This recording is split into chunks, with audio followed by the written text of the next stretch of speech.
बार की बात है। हरियाली और लुढ़कती पहाड़ियों के बीच बसे एक छोटे से गांव में आकाश, भरत, चंदन और देव नाम के 4 भाई रहते थे। हर भाई में अलग अलग गुण और प्रतिभाएं थी, लेकिन वे अक्सर छोटी छोटी बातों पर आपस में झगड़ते रहते थे। एक दिन जब वे गांव से गुजर रहे थे तो उन्हें बरगद के पेड़ के नीचे बैठे एक बूढ़े ऋषि मिले। अपनी बुद्धिमत्ता के लिए मशहूर ऋषि ने उन्हें बैठकर कहानी सुनने के लिए आमंत्रित किया। एक दूर के राज्य में तुम्हारे जैसे ही 4 भाई रहते थे, ऋषि ने शुरू किया। वे अपने बंधन और सहयोग के लिए दूर दूर तक जाने जाते थे। हालांकि जब उन्हें कई चुनौतियों का सामना करना पड़ा तो उनकी एकता की परीक्षा हुई।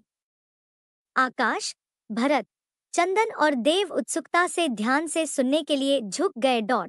सबसे बड़ा भाई आकाश था, जो अपनी बहादुरी और ताकत के लिए जाना जाता था।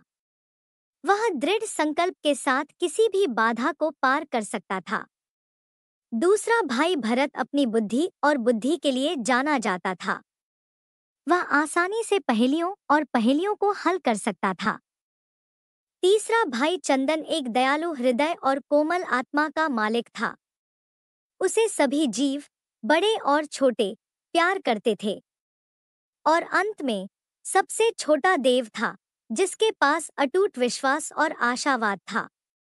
उसका मानना था कि हर समस्या का समाधान होता है। ऋषि ने आगे कहा, एक दिन एक भयंकर तूफान ने उनके गांव को तबाह कर दिया, घरों और फसलों को नष्ट कर दिया। भाइयों को एहसास हुआ कि उन्हें अपने समुदाय के पुनर्निर्माण के लिए एक साथ काम करने की जरूरत है। आकाश ने मलबे को साफ करने के लिए अपनी ताकत का इस्तेमाल किया। भरत ने पुनर्निर्माण की योजनाएं बनाई। चंदन ने परेशान ग्रामीणों को सांत्वना दी और देव ने अपने सकारात्मक दृष्टिकोण से आशा जगाई। जब वे अथक परिश्रम कर रहे थे तो उन्हें कई चुनौतियों का सामना करना पड़ा, संसाधनों की कमी से लेकर ग्रामीणों के बीच मतभेद तक। लेकिन इन बाधाओं को खुद को अलग करने देने के बजाय भाइयों ने एक दूसरे की ताकत को अपनाया और एक दूसरे का समर्थन किया। अंत में उनकी एकता ने न केवल गांव का पुनर्निर्माण किया, बल्कि उनके बीच के बंधन को भी मजबूत किया। उन्हें एहसास हुआ कि अपनी व्यक्तिगत प्रतिभा और गुणों को मिलाकर वे किसी भी प्रतिकूलता को दूर कर सकते हैं। जैसे ही ऋषि ने अपनी कहानी समाप्त की, आकाश, भरत, चंदन और देव ने एक दूसरे को नई समझ के साथ देखा। उन्हें एहसास हुआ कि एकता और सहयोग की शक्ति की तुलना में उनके झगड़े तुच्छ थे। उस दिन से चारों भाइयों ने एक दूसरे की ताकत और गुणों का सम्मान करते हुए एक साथ काम करने की कसम खाई।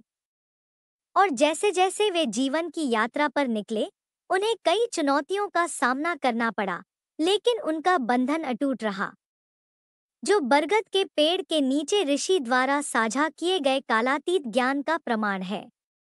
और इसलिए प्रिय पाठक, आइए हम 4 भाइयों और बुद्धिमान ऋषि की कहानी को याद करें, क्योंकि यह हमें अमूल्य सबक सिखाता है कि सच्ची ताकत व्यक्तिगत कौशल में नहीं, बल्कि दिल और दिमाग की एकता में निहित है।